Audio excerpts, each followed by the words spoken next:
فلسطین میں جو مسجد اقصی ہے مسلمانوں کا پہلا قبلہ، قبلہ اول، اس کو القدس بھی کہا جاتا ہے اور بیت المقدس، بیت المقدس بھی کہا جاتا ہے۔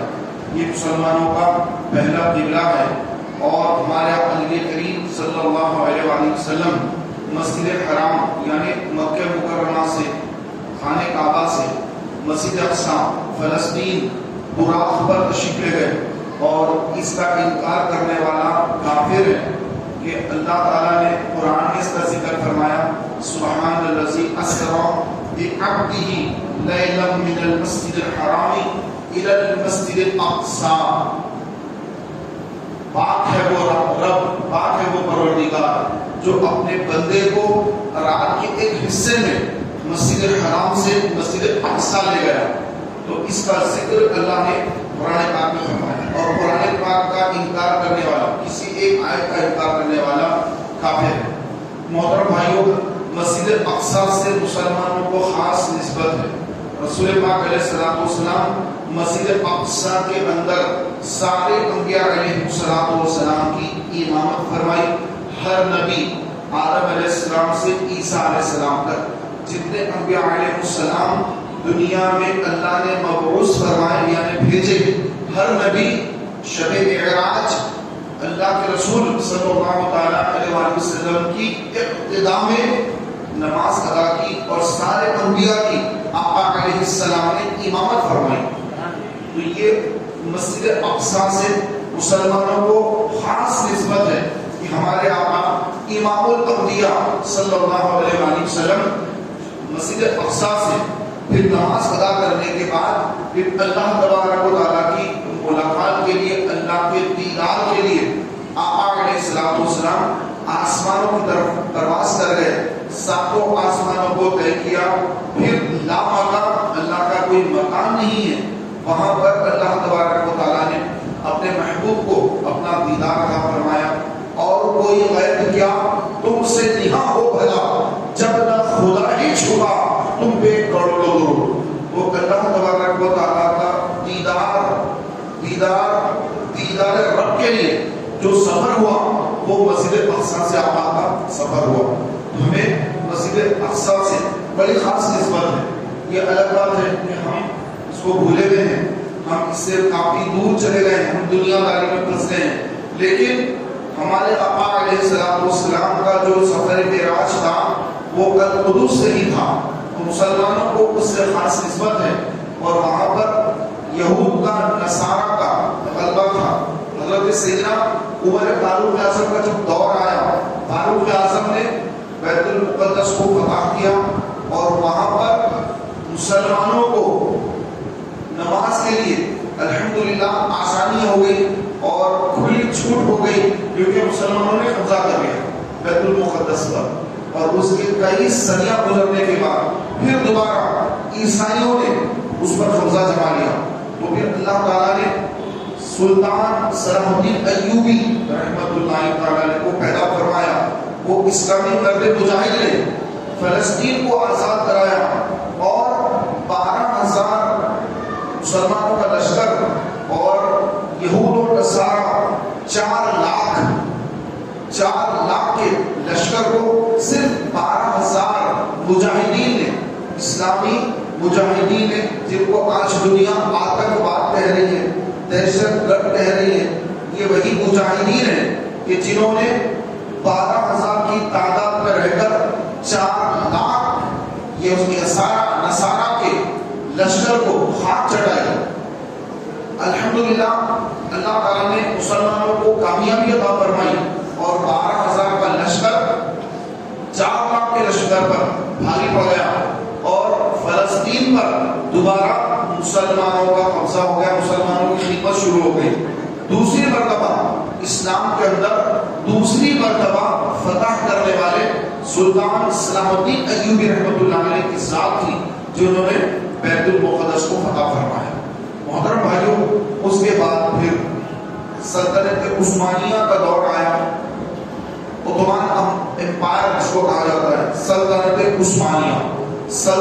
عثمانیہ کے زیر اثر فلسطین آ گیا، اور اسی کے تحت چل رہا تھا، لیکن دوسری جنگ عظیم جب ہوئی اس وقت پر یہ سلطنت عثمانیہ ہار گئی.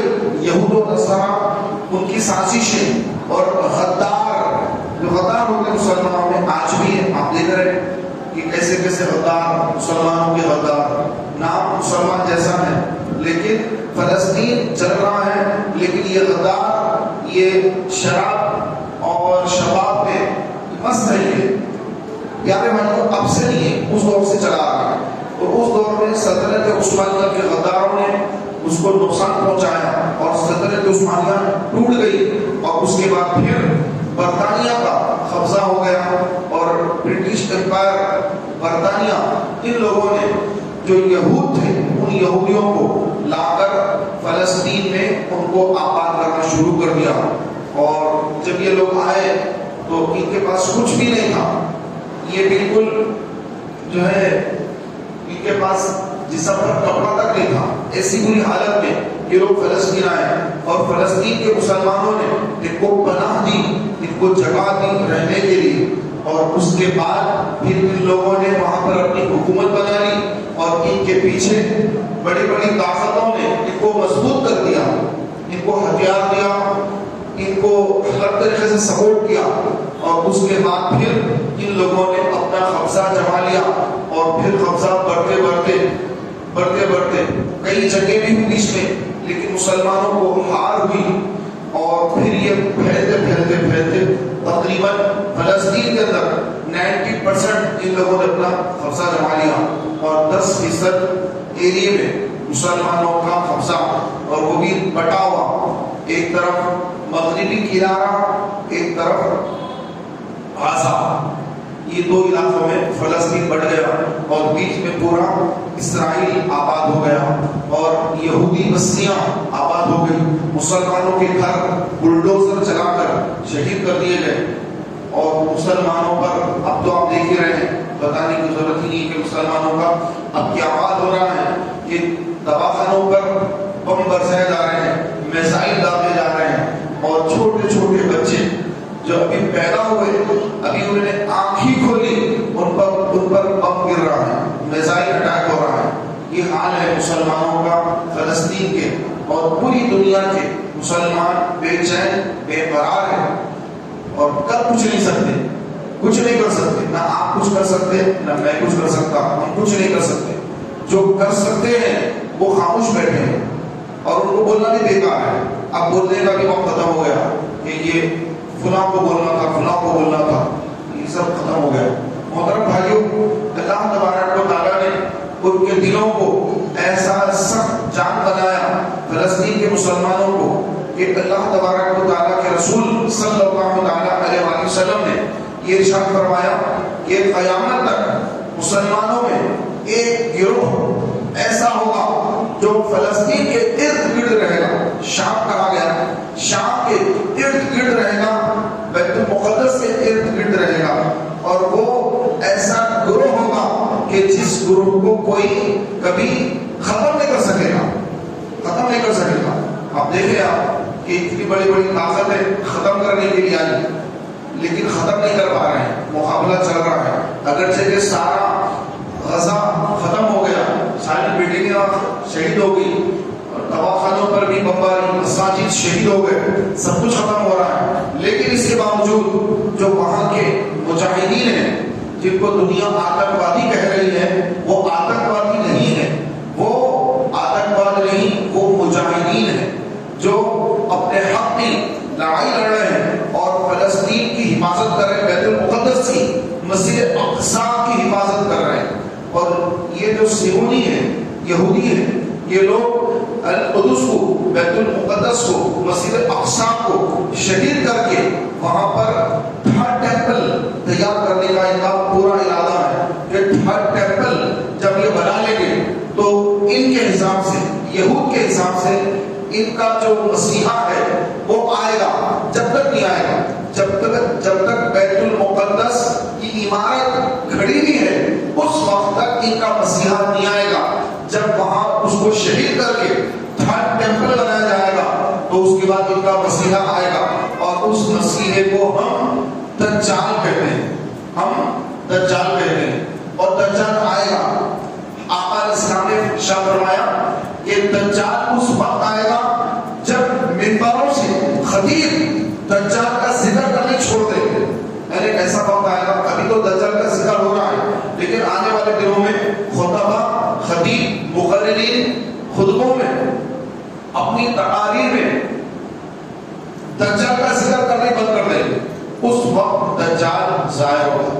پیارے بھائیوں، آقا علیہ السلام نے فرمایا دجال کا جو فتنہ ہے وہ اتنا عظیم فتنہ ہے، اتنا بڑا فتنہ ہے، میری امت میں دجال کے فتنے سے بڑا کوئی فتنہ ظاہری نہیں ہوگا۔ یعنی سب سے بڑا فتنہ اسلام میں، سب سے بڑا فتنہ اگر کوئی ہوگا وہ دجال کا فتنہ ہوگا، کیونکہ دجال جب آئے گا اس سے پہلے خاص سالی ہوگی، بارشیں ختم ہو جائیں گی، سوکھ جائیں گے، کنویں سوکھ جائیں گے، یعنی آج کے سب سے بورنگ وغیرہ جو یہ سب سوکھ جائیں گے، ندیاں سوکھ جائیں گی، کھیتی باڑیاں ختم ہو جائیں گی، اناج کو لوگ ترسیں گے، پینے کے پانی کو لوگ ترسیں گے، بڑی خطرناک حالات ہوں گے۔ ایسے حالات میں دجال کا ظہور ہوگا، دجال ظاہر ہوگا، اور آقا علیہ السلام نے فرمایا اس کے ہاتھ میں پانی اور آگ ہوگی، آگ ہوگی اور پانی ہوگا، اور جس کو وہ پانی سمجھ رہے ہیں لوگ در حقیقت وہ آگ ہوگی، اور جس کو آگ سمجھیں گے حقیقت میں وہ پانی ہوگا۔ پیارے بھائیوں، آقا علیہ السلام نے فرمایا دجال جب ظاہر ہوگا تو اس کے ساتھ یہود کی فوجیں ہوں گی، یہودیوں کی 70,000 فوج دجال کے ساتھ ہوگی، اور دجال پوری دنیا کا دورہ کرے گا اور لوگوں کو اسلام سے نکال کر اپنے مذہب میں لائے گا اور کہے گا نعوذ باللہ کہ میں ہی خدا ہوں، وہ خدائی کا دعویٰ کرے گا، اور کئی لوگ اس کے اس بہکاوے میں آ کر اسلام کو بھی چھوڑ دیں گے۔ یہود اور نصارہ کے اس طرح دجال کے فتنے میں مبتلا ہو کر دجال کی دعوت پر نعوذ باللہ اسلام کو چھوڑ دیں، یہودیت کی طرف چلے جائیں گے، دجال کی طرف چلے جائیں گے اور اسلام کو چھوڑ دیں گے۔ آقا علیہ السلام نے فرمایا اس کے ماتھے پر لکھا ہوگا کافر، جو مسلمانوں کو نظر آئے گا اور دوسروں کو نظر نہیں آئے گا۔ تو میرے پیارے بھائیوں، یہ خطرناک دجال کا جو وقت آنے والا ہے، تو یہ وقت بہت زیادہ دور نہیں ہے، یہ عنقریب ہی آنے والا ہے، بہت زیادہ دور نہیں، بس کچھ دور ہے۔ اور مسلمانوں کے بارے میں آقا علیہ السلام نے فرمایا کہ مسلمان مارے جائیں گے، مسلمانوں کو مارا جائے گا، اور جس طرح تم کھانے پر دوسرے کو بلاتے ہیں اور کھانا کھائیں گے، مارنے کے لیے مسلمانوں کو یہود اور نصارہ ایک دوسرے کو بلائیں گے، آؤ ان کو مارنا ہے، آؤ ان کو ماریں گے، سب جمع ہوں گے۔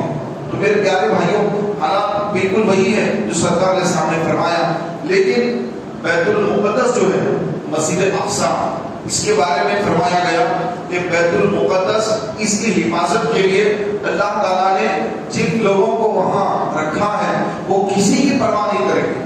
تو آج آپ دیکھیں کوئی کو ان کی مدد کرنے کو کوئی تیار نہیں، لیکن وہ الحمدللہ شہادتیں دے رہے ہیں، شہید ہو رہے ہیں، لیکن نصارہ کے سامنے سر نہیں جھکا رہے ہیں، یہود کے سامنے سر نہیں جھکا رہے ہیں۔ بڑی بڑی سپر پاور طاقتیں، بحری بیڑے آ گئے وہاں پر، اور کھانے بند کر دیا گیا، پانی بند کر دیا گیا، اور ہاسپٹل پر بمباری ہو رہی ہے، لیکن وہ مجاہدین اپنا سر جھکانے کو تیار نہیں، سر جھکانے کو تیار نہیں، سر کٹا رہے ہیں، معاہدے کو تیار نہیں کہ ہم معاہدہ نہیں کریں گے، ان کے سامنے جھکیں گے نہیں۔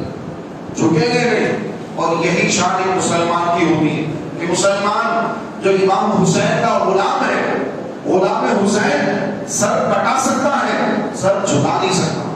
شاید ہم جیسے لوگ ہوں، تم تو کبھی کے جو ہے ان کے سامنے ہاتھ ہتھیار ڈال دیں کہ آج تو ہم پیشاب پینے والوں سے ڈر جاتے ہیں، ہماری حالت اتنی کمزور ایمان ہے ہمارا، پیشاب پینے والے جو ہوتے ہیں ہم ان سے ڈرنے والے لوگ ہیں۔ لیکن وہ مسلمان، ان کے ایمان ایسے مضبوط ہیں، ایسے ایمان کے تازے ہیں کہ شہادتیں ہو رہی ہیں، بچے شہید ہو رہے ہیں، اور وہ اللہ تبارک و تعالیٰ کی حضور اپنی قربانیاں پیش کر کے اللہ کا شکر ادا کر رہے ہیں۔ ہاں، انسانی فطرت ہے کہ انسان کو غم ہوتا ہے اپنوں کا بچھڑنے کا، اس میں ہر کو غم ہوتا ہے۔ جب حضرت امیر حمزہ سید الشہداء چچا عم رسول اللہ صلی اللہ علیہ وسلم میدان احد کے میدان میں جب آپ نے جا کے شہادت نوش فرمایا تو رسول پاک علیہ السلام کو بھی غم ہوا، صدمہ ہوا، صدمے کے سبب آقا علیہ السلام کے مبارک آنکھوں میں آنسو تشریف لائے. تو آنسو آنا اپنے عزیزوں کی جدائی میں آنسو آنا یہ عیب نہیں، یہ تو رسول پاک علیہ السلام کی سنت مبارکہ ہے. تو ان کو بھی صدمہ ہو رہا ہے، ان کو غزہ کے مسلمانوں کو بھی اپنوں کا، اپنے عزیزوں کا بچھڑنے کا صدمہ ان کو، ان کی آنکھوں میں آنسو لا رہا ہے، لیکن ان کی استقامت میں کوئی فرق نہیں آ رہا، وہ ٹھہرے ہوئے پہاڑ کی طرح. اور رسول پاک علیہ السلام نے یہ ان کے بارے میں پہلے فرما دیا کہ وہ قیامت تک ان کو کوئی ہرا نہیں سکے گا، ان کو ختم نہیں کر سکے گا. آج آپ دیکھ لیں رسول پاک علیہ السلام کی وہ حدیث وہ بالکل سامنے ہے کہ وہ لوگ الحمدللہ اتنی تباہی کے باوجود الحمدللہ ٹھہرے ہوئے، جھکنے تیار نہیں. یہ اللہ تبارک و تعالیٰ کا ان پر بڑا احسان ہے.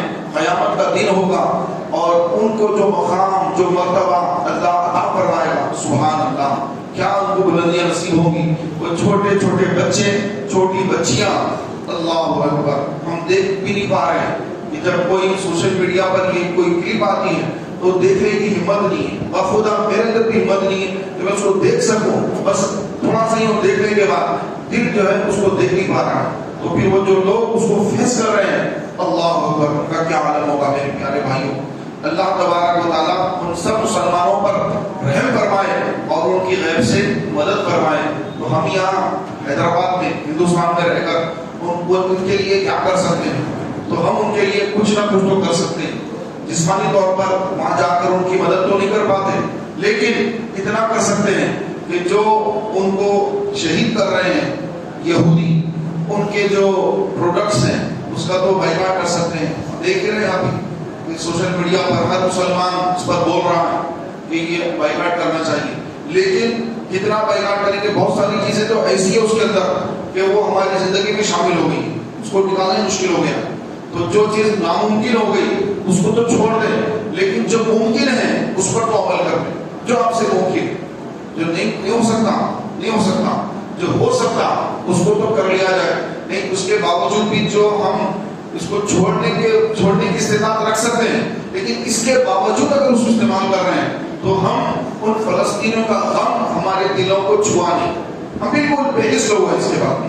تو کم سے کم ہم یہ چھوڑ سکتے ہیں کہ ہماری دعوتیں ہو رہی ولیمہ کی، شادی کی دعوتوں میں جو دولہے کا خاص دسترخوان ہے اس پر، یا پھر مالدار لوگ ہیں تو ہر دستر پر وہ جو ہے بڑی بڑی کوکا کولا اور تھمس اپ، پیپسی، اس کی جو بوتلیں رکھ رہے ہیں، ان سے میں گزارش کروں گا کہ یہ اسرائیل کی جتنی مشروبات ہے جس کے بغیر گزارا ہو سکتا ہے، اس کے بغیر گزارا ہو سکتا ہے، کوئی آپ کی مجبوری نہیں ہے. کریم لگا رہے ہیں وہاں کے، یہ کریم لگانے کی ضرورت نہیں. تہجد کی نماز پڑھیں، چہرے پہ نور آئے گا. فجر کی نماز باجماعت مسجد میں پڑھیں، چہرے پہ نور آئے گا. قرآن کی تلاوت کریں، چہرے پہ نور آئے گا. یہود اور نصارہ کی کریم چہرے پر لگانے سے یا اور ان کے فیس کے جتنے بھی رنگ کو گورا کرنے کے یہ وہ چیزیں ہیں، ان سب کا بائیکاٹ کر دیں اور اللہ کے حضور توبہ کر لیں کہ مولا اب تک جتنا بھی استعمال کیا اس سے توبہ کر رہے ہیں، آنے والی زندگی میں کبھی ان چیزوں کا استعمال نہیں کریں گے. تو یہ چیزیں ہیں. اور جو پہننے کے جوتا ہے پیوما اور پتہ نہیں اور کیا کیا نام ہے، تو یہ جوتے اور ان کے کپڑے، ان تمام چیزوں کا پیارے بھائیوں آپ بائیکاٹ کر دیں. اس کو جو ہے کم سے کم یہ تو قیامت کے دن ہم عرض کریں گے کہ یا اللہ میں فلسطین تو جا نہیں سکا، مسلمانوں کی مدد تو کر نہیں سکا، لیکن ان مسلمانوں کو شہید کرنے والے نصارہ اور یہود اور صہیونی طاقتوں کو میں نے مضبوط بھی نہیں کیا. ان کی معیشت کو، ان کی اکانومی کو مضبوط کرنے کے لیے میں نے ان کا کوئی آئٹم نہیں خریدا، بلکہ میں اس کا بائیکاٹ کر دیا تاکہ ان کی اکانومی گرے.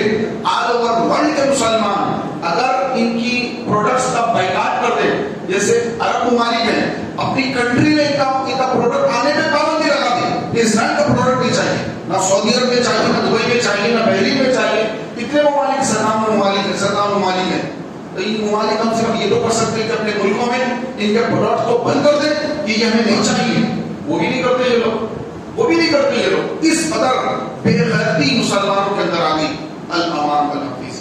پیارے بھائیوں، ہمارے شہر حیدرآباد میں دنیا بھر میں جہاں تک یہ بات پہنچے تو کم سے کم یہ کریں، جو بڑے بڑے مسلمان جن کی دکانیں ہیں، ہوٹلیں ہیں، بڑے بڑے مال ہیں، اپنی چھوٹی بھی دکان اگر کیوں نہ ہو تو آپ اپنی چھوٹی سی دکان پر جو بالکل گلی کے اندر ہے، اتنی چھوٹی سی دکان ہے، اس پر بھی آپ اسرائیل کا جو پروڈکٹ ہے اس کا بائیکاٹ کر دیں. آپ کی دکان پر نہ پیپسی آئے، نہ کوکا کولا آئے، نہ تھمس اپ آئے، اپنی دکان پر ہی نہ رکھیں. یہ وہی رکھیں گے جن کے دل میں یہود کی محبت ہوگی. آپ کے دل میں اگر مسلمانوں کے لیے دل تڑپتا ہے، مسلمانوں کے لیے، فلسطین کے مسلمانوں کے لیے اگر آپ بے چین ہیں تو آپ ان کا استعمال نہ کریں. آپ کی دکان، آپ کی ہوٹل، آپ کا مال ہے، جو بھی آپ کا ذریعہ، جس ذریعے معاش سے آپ اسرائیل کے پروڈکٹ کو جو ہے آگے پھیلاتے ہیں، اس کو آپ روک دیں، اس کو روک دیں. انشاءاللہ تبارک و تعالیٰ آپ کے رزق میں کمی نہیں آئے گی، بلکہ انشاءاللہ اور اللہ تعالیٰ اضافہ ہی فرمائے گا. اللہ تعالیٰ سے دعائیں مولا تبارک و تعالیٰ ہم سب کو فلسطین کے لیے دعائیں کرنے، روزے رکھ کر، نمازیں پڑھ کر، درود پاک پڑھ کر ان کے لیے خوب دعائیں کرنے اور ان کے لیے فلسطین کی تباہی اور بربادی کی بددعائیں دینے کے لیے ہمیں توفیق عطا فرمائے. آمین بجاہ نبی رحمت صلی اللہ علیہ وسلم. سنت عطا فرمائے.